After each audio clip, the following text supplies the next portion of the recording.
नमस्कार, सत श्री अकाल, राम राम सा, खम्मा वेणी, वणक्कम, प्रणाम। आप सभी का ऑल्टरनेट मीडिया में फिर से स्वागत है।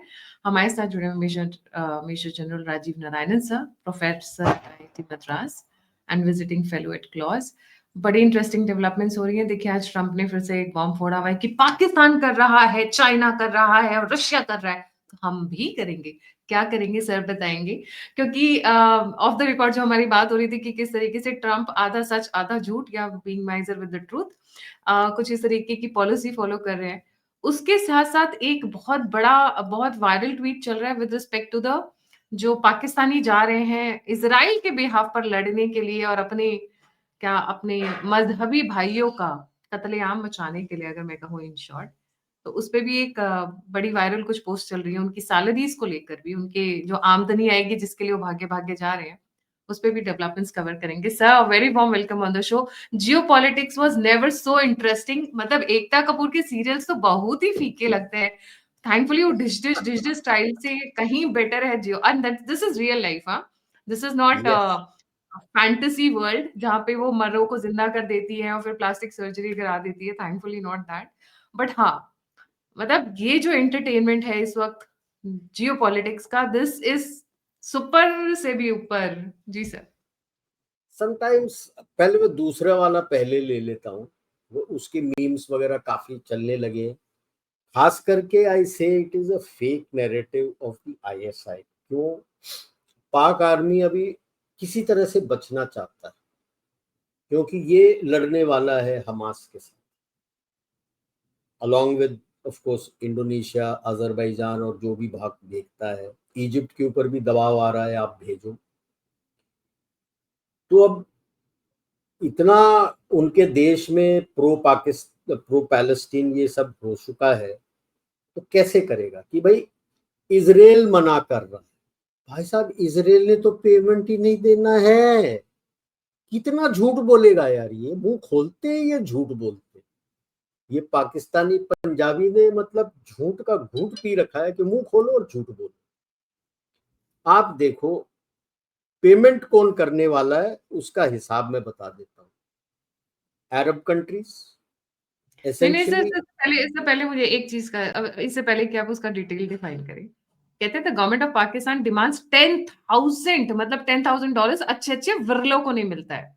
It's a good amount per soldier from Israel for each soldier sent to Gaza. मतलब क्या वो न्यूक्लियर पर एटम बॉम्ब गिराने जा रहे हैं? $10,000 सर। आई नो सीईओज को नहीं मिलता है, बड़ी बड़ी कंपनीज के, एमएनसीज के। But Israel is only offering $100। मतलब झूठ भी बोल रहे हो तो कुछ ऐसा तो बोलो जो डाइजेस्टेबल है, जो लगता है कि हाँ, कि ये सच के करीब है। $10,000, आई मीन, या I know CEOs who don't even earn $10,000 a month. सो वो इजराइल का नाम ले रहे हैं, जबकि सारे संसार को पता है कि इजराइल ने एक फूटी कौड़ी देनी नहीं है। They are not signatories to this deal. हाँ, किसने भरा है? ये पाकिस्तान सबसे पहले हाँ भर के आया है। So it is the Arab countries, Egypt, Saudi Arabia, UAE, to some extent Jordan, UK, France, US, Australia and Canada are suppose to have offered. Confirmation नहीं है मेरे पास। ये हैं जिन्होंने पैसे देना है। And now the thinking in the US and the west is to get it as a UN mandate. UN mandate करते हैं तो यूएन फिर पैसे देता है। उनके यूएन पीस कीपिंग के मुताबिक जो पैसे देने वो यूएन देगा। हो गया। ओके। नाउ कंट्रीज जो इनिशियली जिनसे बोला गया है कि आपने ट्रुप्स देने हैं इस इंटरनेशनल स्टेबलाइजेशन फोर्स के लिए, Egypt, Saudi Arabia, UAE, Qatar, Indonesia, Pakistan, Azerbaijan, and Turkey. Israel has stood up and said no Turkey. Turkey will not be permitted to come anywhere in this region. And why so? Because they feel that Turkey is involved. I see. Pakistanis are not involved. Who? No, no. Pakistani वो तो ला रहे हैं पिटवाने के लिए ना, वो तो पिद्दी है। I am just waiting when will they object for to Qatar, और कतर कहां से भेजेगा, है क्या उसके पास? इन्हीं देशों से फंडिंग लानी है, इन्हीं के बीच में से इंडोनेशिया पाकिस्तान को हटा दो। The other countries who have offered to send logistics and troops and other things are Australia, Canada, France, Malaysia and Cyprus. ठीक है, तो अब आप बता दो क्यों कर रहा है ये? क्योंकि अब उसकी वाट लग गई है। बिकॉज यूएन पीस कीपिंग में जो उनका हैंडबुक होता है, there is a term called peace enforcing, कि जहां पे you have to send properly armed formations who sit there in their area of interest and enforce the peace. They fight against the other side. Okay, जैसे Congo में हमारा 301 हमारा एक brigade बैठता था। You fight, you secure that area, and if any other rebels or anybody come, you fight. You are authorized to fight. You use your weapons. ठीक है, सो ये करना है उन्होंने। How will they sell it to their people? How will they sell it to their own troops who are radicalized? उम्मा उम्मा बात कर रहे हो, आपने हमास के साथ लड़ना है। एंटी इजराइल तो sentiments are very high, anti semitic जो सेंटिमेंट्स हैं very high in Pakistan. I am sure it is there in their troops also. उसको बचा के आप लड़ने वाले हो with Gaza, in with Hamas, और उसको डिसार्म करने की रिस्पॉन्सिबिलिटी है इस आईएसएफ की, नॉट आईडीएफ।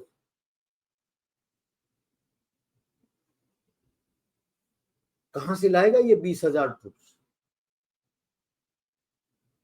तो इसीलिए अभी मेरे को लग रहा है ये कन्नी काट रहा है, ये वो।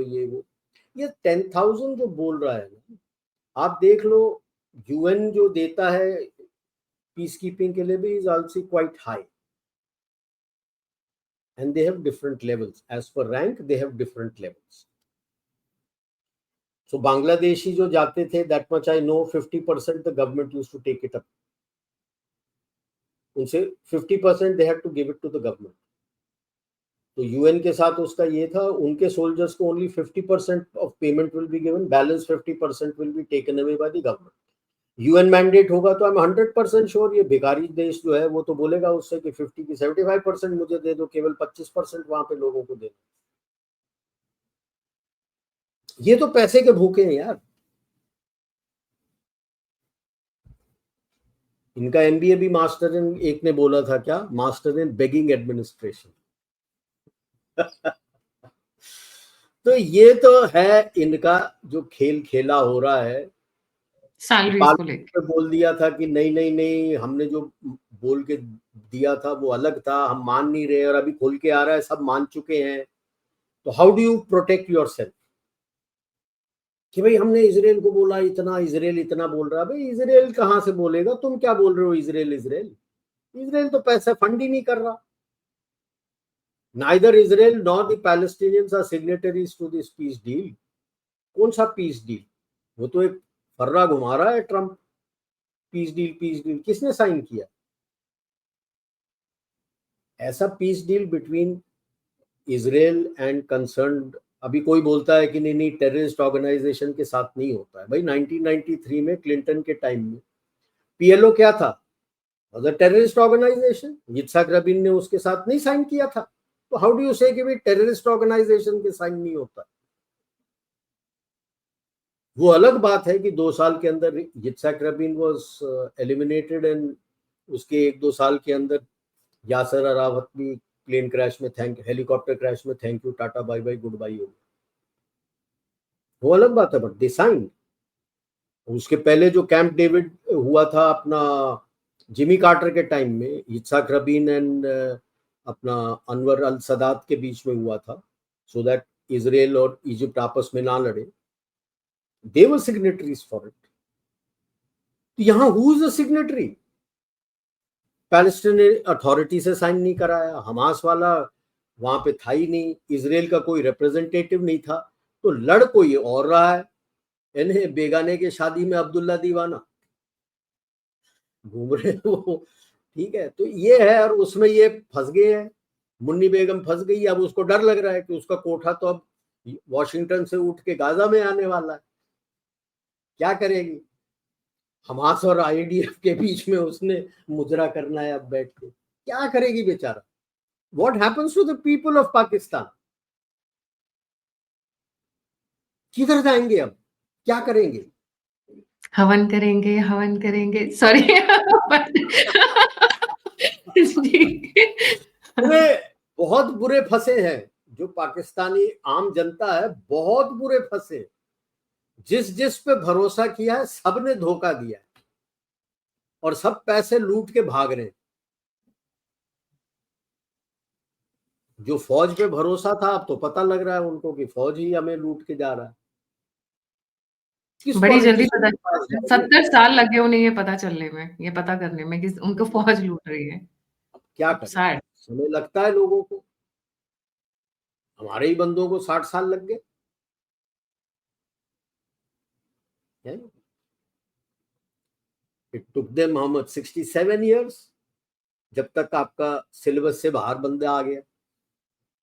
अब भारत सिलेबस के बाहर हो गया ना, बट 67 years लगा।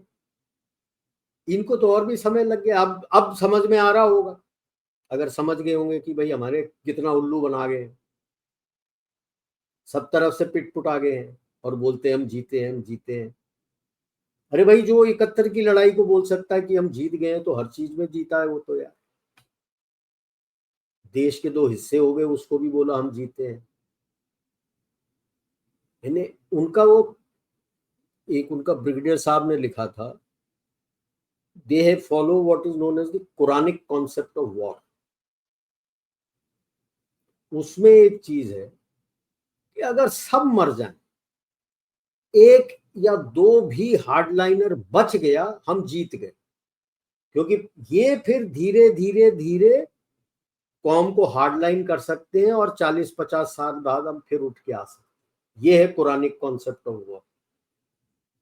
इज इट एनी सरप्राइज कि देश के 2 टुकड़े हो गए एंड यू से 71 वॉर आई हैव वन। अभी ये let's see what spin he gives for Gaza, भेजना तो पड़ेगा।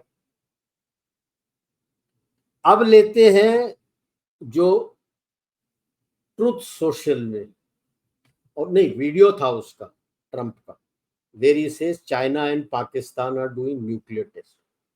Also Russia. हाँ, रशिया भी। अब ऐसा है, Russia stroke Soviet Union stopped proper nuclear testing in 1990। तब टेम्पररी वो था क्या, test ban treaty, it was not comprehensive treaty नहीं बना था। 96 comprehensive test ban treaty was formed। US is not a signatory, we are not a signatory। US stopped testing in 96, China stopped testing in 96, you and Pakistan have stopped testing in 1998। even Israel, which used to do, France, ये सब by 90s, between 90 and 96 everybody has stopped, and 98 में हमने बंद कर दिया। Nuclear test छुपता नहीं, चाहे कितना डीप चले जाओ। seismic activity is registered in the seismic sensors as if an earthquake has taken, but if there is no earthquake, you know, and satellite सब तो इतने सारे हो गए, छुपना बड़ा मुश्किल, पता लग जाता।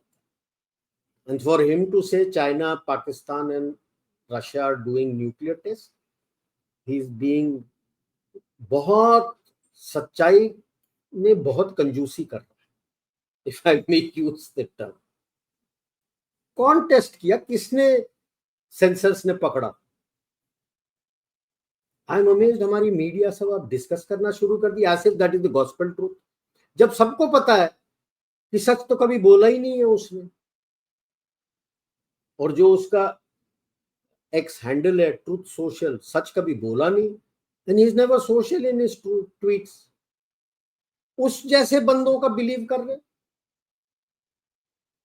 रशिया ने कब कौन सा टेस्ट कर दिया, इसने बोला हम सीटीबीटी मानेंगे नहीं। अरे यार, सबसे पहली बात तो आपके देश ने उसको रेटिफाई नहीं किया है। नंबर 2, रशिया ने किया क्या था? ये जो लॉन्ग रेंज मिसाइल बोरेवेस्निक और दूसरा जो under water torpedo Poseidon, both are nuclear propelled. यही बोला। Did he say they are nuclear arm? No. वैसे तो न्यूक्लियर आर्म कोई भी मिसाइल हो सकता है, वो लेके बोल दो कि न्यूक्लियर है, तो every missile can be nuclear, every rocket can be nuclear. No, all countries do test. So let me explain लोगों को कि करते क्या। जैसे कोई भी, मेरे पास एम्युनिशन है, टैंक का एम्युनिशन है, आर्टिलरी का एम्युनिशन है, जो भी एम्युनिशन है, हाथ का ग्रेनेड फेंकने का है, जो एक्सप्लोजिव्स उसमें होते हैं उसका एक लाइफ होता है, उसके बाद वो अनस्टेबल हो जाता है, हैंडल करने में प्रॉब्लम होता है। तो इसीलिए फौज में भी एक एनुअल आपका एम्युनिशन का सर्वे होता है, प्रॉपर टेस्ट होता है, इंस्पेक्शन होता है कि भाई ठीक है, नहीं है, जो नहीं है उसको सेग्रीगेट करो, क्या उसके अंदर कुछ और फिलिंग ठीक करके आपको दे सकते हैं, लाइफ एक्सटेंशन कर सकते हैं, ये सारा होता है। Standard norm every year across all आर्मीज, नहीं तो वो फट जाएगा हैंडल करते हुए आपके हाथ। टर्नओवर होता है साइकिल का कि नया एम्युनिशन बना है, अब मेरे को फायरिंग के लिए जाना है, तो मेरे पास जो एम्युनिशन लड़ाई के लिए रखा हुआ है उसका मैं लाइफ वगैरह देखता हूँ, डेट वगैरह देखता हूँ, और जो सबसे पुराना है उसको निकालता हूँ कि मैं फायरिंग में खत्म कर दूंगा और ये नया वाला चार्ज पे लेता हूँ। स्टैंडर्ड नॉर्म है पूरे फौज का। इसका मतलब नहीं है कि मैं लड़ाई की तैयारी करता हूँ, लड़ाई की तैयारी तो 24/7 365 डेज आपकी होती है यार। इसका मतलब नहीं है कि कल मैं लड़ाई लड़ने जा रहा हूँ ना, स्टैंडर्ड है। यही चीज न्यूक्लियर वेपन्स में भी होता है। उनमें दो, वो फिसाइल मटेरियल जो होता है उसको एक बोलते हैं क्रिटिकल मास, मतलब एक वेट अगर उसमें आ जाता है तो फिर वो चेन रिएक्शन रनवे हो जाता है और एक्सप्लोजन हो जाएगा। अगर यूरेनियम है तो it is between 10 to 12.5 kilos weight, okay, depending on कितने किलो टन का है। अगर प्लूटोनियम है it varies between about 2.5 to 5 और किलो, सेम। मिक्स भी होता है, यूरेनियम एंड प्लूटोनियम जो थर्मोन्यूक्लियर वगैरह के लिए लेते हैं, मिक्स भी होता है। नॉर्मली द फिसाइल मटेरियल जो वॉरहेड होता है, आप उसको दो हिस्सों में अलग रखते हैं ताकि क्रिटिकल मास ना। रेडिएशन प्रोटेक्टेड उसके ऊपर एनवेलप होता है, यूजुअली लेड। उसके ऊपर नॉर्मली यूज हुआ होता था बेरिलियम बेस्ड आपके एक्सप्लोजिव्स, जो साइड से अंदर से इन दोनों को जोड़ देंगे जब फटेंगे। एंड ऑफ कोर्स वो कॉनिकल वो होता है, सामने फ्यूज होता है। फ्यूज से क्या फटता है? दिस बेरिलियम बेस्ड एक्सप्लोजिव जो डायरेक्शनल है और दोनों फ्यूज को, दोनों फिसाइल मटेरियल को जोड़ेगा, और जोड़ते ही क्या होता है? एक्सप्लोजन हो जाता है, क्योंकि क्रिटिकल मास पहुंच गया। तो अभी आपको क्या देखना है? फ्यूज का लाइफ, उसके अंदर एक्सप्लोजिव है उसका लाइफ, जो ये बाहर बेरिलियम बेस्ड आपके एक्सप्लोजिव है उसका लाइफ, फिसाइल मटेरियल का लाइफ। किसी भी न्यूक्लियर वॉरहेड के अंदर फिसाइल मटेरियल का 20 to 30 ईयर्स का लाइफ होता है, उसके बाद it becomes very dangerous to handle. And also radioactive.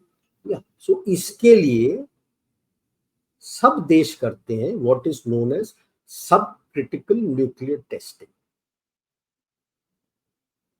Okay, to test the efficacy, life ठीक है नहीं है, क्या रिप्लेस करना है, उसके अंदर एक्सप्लोजिव रिप्लेस करना है, क्या करना है, ये सब देश करते हैं, ऐसा कोई देश नहीं है जिसके पास न्यूक्लियर वॉरहेड हो जो नहीं करता है। He can't, I don't know about Pakistan, क्योंकि उसके पास तो घंटा कोई टेक्नोलॉजी है नहीं, सारा चीन ने दिया था, कुछ एक यूएस से मिला था कमांड कंट्रोल सिस्टम वाला, बाकी तो पूरा जो है चीन ने दिया हुआ है। तो पाकिस्तान भी अपना आइटम्स लेके जाएगा ना वहां सब क्रिटिकल टेस्ट करने के लिए। तो सब क्रिटिकल टेस्ट एंड हर साल सब करेंगे यार। अब वो कहता है टेस्ट कर रहे हैं, ऑब्वियसली सब कर रहे हैं, वो यूएस खुद करता है। All nuclear armed countries do this test, नहीं तो वो तो fissile material will become, you will not be able to handle it, आपको पता ही नहीं, आपके हाथ में ही फट जाएगा पूरा। और ये चैंपियन कह रहा है ये कर रहे हैं वो कर रहे हैं तो मैं भी करूंगा, मैं भी करूंगा क्या यार, अकल तो है नहीं, कुछ पता तो है नहीं, ब्रोकरशिप में चला जा वापस, तो सारे संसार का सत्यानाश कर रहा है तू, समझ तो ले कि सब क्रिटिकल टेस्ट सब देश ने करना है, और उसके अंदर जो जो चीजें आपको चेंज करनी है करना है आपको in time, before the fissile material becomes very difficult to handle. तो फिर उसको न्यूक्लियर वेस्ट निकालोगे कैसे? तो ये चलता है यार, उसका ये हुआ बना रहा है कि मैं भी टेस्ट करूंगा। किस देश ने टेस्ट किया है? किसी देश ने टेस्ट नहीं किया है। जब ही तो कहता हूं सच्चाई में इतनी कंजूसी मत किया कर यार। आप बोल रहे हो मैं टेस्ट करूंगा, मैं टेस्ट करूंगा, किस चीज के लिए? हमने भी हमने भी टेस्ट किए थे। जब आप सारा डेटा सारा कुछ आपके पास आ जाता है तो उसके बेसिस पे आप अपना कंप्यूटर मॉडलिंग कर सकते हो, और सब क्रिटिकल टेस्ट करके आप डिसाइड कर सकते हो कि मैं वॉरहेड्स पे क्या क्या अमेंडमेंट क्या चेंज करना है, which will improve what will not improve. It is not only for testing, it is also subcritical to improve your warheads,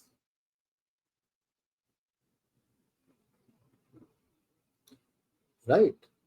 So you can do it. जो आपके रॉकेट्स के एक्सप्लोजिव्स खत्म हो जाते हैं, आप निकाल के नए एक्सप्लोजिव्स डाल दोगे उसके अंदर, and then you will try and see कि कोई कुछ चेंज कर दूं ताकि इसी इसमें और इसी स्ट्रक्चरल स्ट्रेंथ पे मेरे को रेंज ज्यादा मिल जाए। That is improvement. Simple term में समझा रहा हूँ। अगर एक रॉकेट आपको 50 किलोमीटर का रेंज दे रहा था तो उसमें प्रोपेलेंट वगैरह भर के उसके बॉडी में जितना, क्योंकि आप ऐसा नहीं है कि एक रॉकेट 50 दे रहा था तो उसको आप 100 कर दो, क्योंकि मिसाइल के रॉकेट के वेट को वजन को सही रेंज में रखने के लिए टॉलरेंसेस उतना ही देते हो, थोड़ा एक्स्ट्रा दे दोगे आप, so that it can take the pressure जो रॉकेट के अंदर भर रहा है जो उसको 50 किलोमीटर तक लेके जा रहा है। इसी को अगर 100 कर दोगे तो प्रेशर अंदर इतना बढ़ जाएगा, बॉडी टूट जाएगा। क्लासिक एग्जांपल जो इराक कोशिश कर रहा था स्कड मिसाइल, रेंज कम था, बढ़ा के सोच रहा था मैं इजराइल को हिट कर दूंगा without changing anything to the structural strength of the body. तो फर्स्ट गल्फ वॉर में वही हो रहा था, वो फायर कर रहा था और तकरीबन हाफ वे थ्रू वो टूट टाट के 3 पीसेस में गिरता था। ओके, सो ये सारा कुछ आप सब क्रिटिकल टेस्ट में कर सकते हो। तो डोंट गेट कैरिड अवे कि वो कर रहा है, ओ अभी शुरू हो गया, पाकिस्तान कर रहा है हमको भी करना चाहिए, ये करना चाहिए वो करना चाहिए। यार पहले किस तरह से ये चलते हैं पढ़ के समझ लिया कर। इसीलिए हर चीज के लिए 4 चीज जरूरी है। प्रबोध, कि उस चीज के बारे में आपको ज्ञान हो, ठीक है। उसके बाद स्वयं बोध, कि स्वयं बोध मतलब आप किस लेवल पे हो, क्या है आपकी क्षमता, क्या है उस चीज में आपको पता होना चाहिए। युग बोध मतलब आसपास कौन क्या कर रहा है, आपको क्या करना चाहिए। और शत्रु बोध, कि आप जो करना चाहते हो उसको रोकने के लिए कौन कौन खड़े, अंदर और बाहर। ये 4 चीज जानना आपको बहुत जरूरी है। यहाँ मेरा मानना है कि कई लोग, सबका तो बात नहीं कह सकता मैं, कुछ लोग हैं जिनको इसके बारे में प्रबोध नहीं है। समझ लो यार, कोई भी न्यूक्लियर एक्सप्लोजन जिसके बारे में बात कर रहा है ना, वो न्यूक्लियर टेस्ट कोई नहीं छुपा सकता। धरती के अंदर कितना भी अंदर चले जाओ, वो सीस्मिक एक्टिविटी आ जाएगा उसका। सेंसर्स पूरे ग्लोब में लगे, हर इलाके में लगे, रुक नहीं सकता। जैसे मैंने आपके अपने सिंदूर में भी बोला था, किराना हिल्स और चगाई हिल्स में हो गया है। क्यों? क्योंकि सीस्मिक एक्टिविटी में आपको किराना हिल्स में 4 आए थे और चगाई हिल्स में आई थिंक 5 की 6 आए थे। उसके बाद मलीर एयरबेस के वहां पे 7 या 8 आ गए थे। अर्थक्वेक तो हुआ नहीं, तो वो क्या सीस्मिक एक्टिविटी थी? Nuclear cook of all the strategic warheads. अब उसको डर है कि बाकी में भी हमने हमला किया हुआ है, जो यूएस उसके एयर एलिमेंट थे, उसके 4 बेसेस थे, जिसके 2 बेस आपने टारगेट किए थे।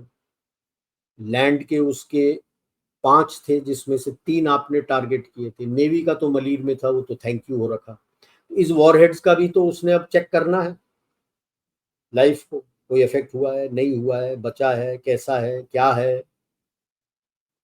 तो उसका सब क्रिटिकल टेस्ट नहीं करना, करेगा। उसी को उठा के फेंक रहा है ये टप्पू कि भाई न्यूक्लियर टेस्ट कर रहा हूं। So relax, nuclear test seismic activity से पकड़ा जाता है, छुपा नहीं सकते।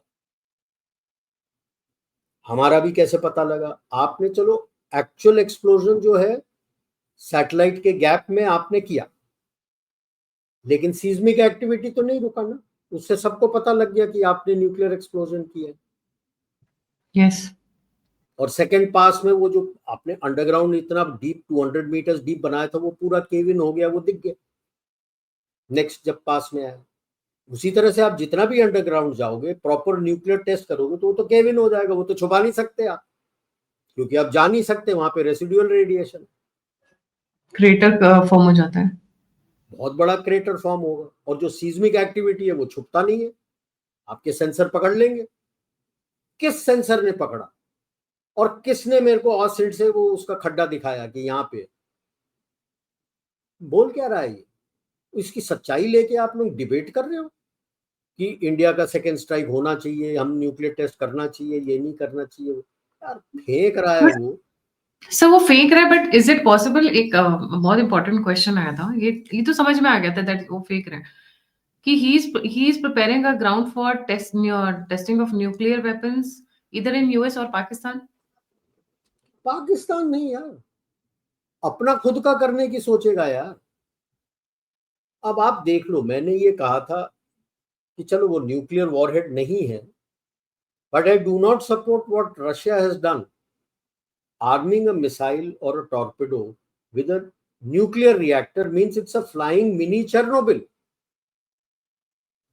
रिएक्टर जब फटता है तो रेडिएशन निकलता है वहां से यार।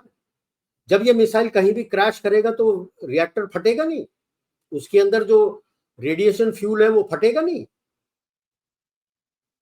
It's a flying Chernobyl. Under water भी चेर्नोबिल है। No, I don't agree with what Putin has done. I'm sorry. What he has done is a very wrong thing. और but we have never seen Putin के से करने से उतना डर नहीं लगता, because Putin is still very responsible. They have not done any kind of they are nuclear giving attack. an opening to others also to do it. Are you हाँ। sure that other nations are? आज के तारीख में एक ही country है जिसने दूसरे देश के ऊपर न्यूक्लियर बॉम्ब एक्सप्लोज किया और सबको ज्ञान पेलने की कोशिश करता है, दैट इज यूएस। एक नहीं, 2। एंड जो छुपा रहे हैं आज सारे डॉक्यूमेंट्रीज में निकल के आ रहा है that at that time discussion was going on to surrender to the American by the way. Sir वो तो they wanted to create a phobia across the world ना, ये तो सभी को पता है कि वो वही सरेंडर तो बोल करने रहा हूँ, वाले आप ज्ञान मत पेलो ना हम हैं। पे। उनको टेस्ट करना था, उनको दुनिया को एक तो टेस्ट कि भाई वो टेस्ट तो कर सक्सेसफुल चुके हुआ थे, है। मोहाव डेजर्ट में तो टेस्ट कर चुके थे वो, और क्या टेस्ट करना था? तो दुनिया को डराना था। डराना था तो उसके बाद ये खोल दिया ना ड्रैकुला आपने, सारे अब आ गए इसमें। आप क्या कल को अगर पाकिस्तान इस तरह का बना लेता है, चाइना बना के पाकिस्तान को दे देता है, आप क्या पाकिस्तान पे भरोसा करोगे? ये तो पुतिन को सोचना था ना। चलो बना भी दिया तो आपने डिक्लेयर क्यों किया? Now everybody will start doing it. It's a flying nuclear reactor यार। वैसे भी चिंता होती है कि कोई न्यूक्लियर पार्ट एयरक्राफ्ट कैरियर चला गया या न्यूक्लियर पार्ट सबमरीन चला गया नीचे तो क्या क्या इंपैक्ट होगा, उसके ऊपर भी चिंता होती है लोगों को। यहां तो आप बना रहे हो यार, और बोलते cruise missile with 14,000 kilometre range.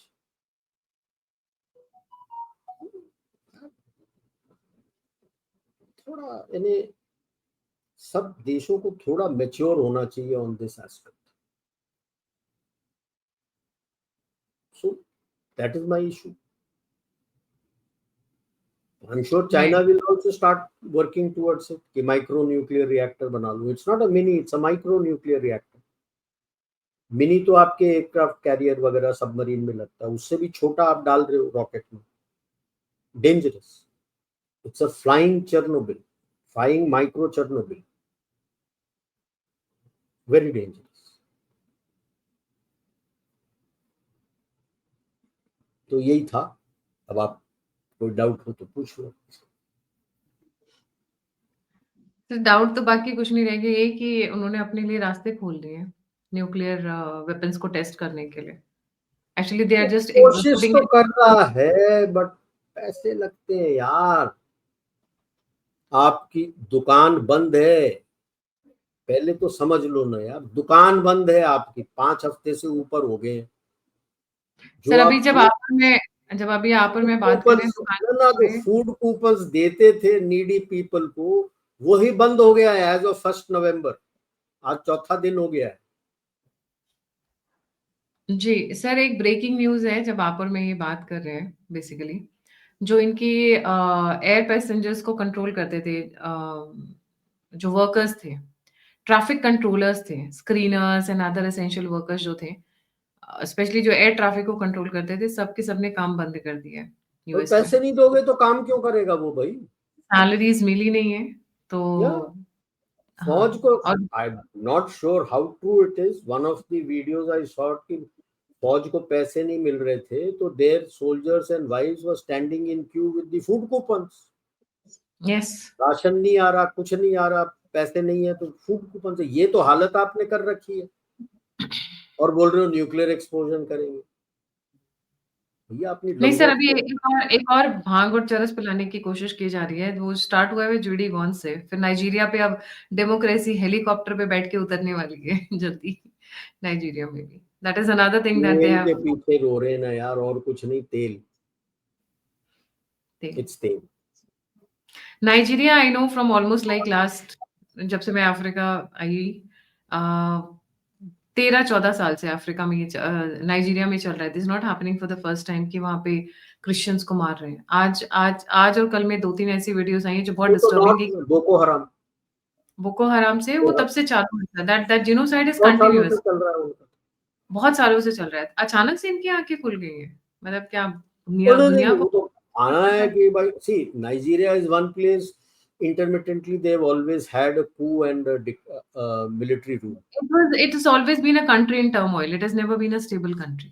It cannot be because तेल काफी है, सब साइड लड़ते हैं उसको। इनफैक्ट वो पूरा रेजिम सर वो रेजिम कोस्ट जो चेंज है, करते हैं ना।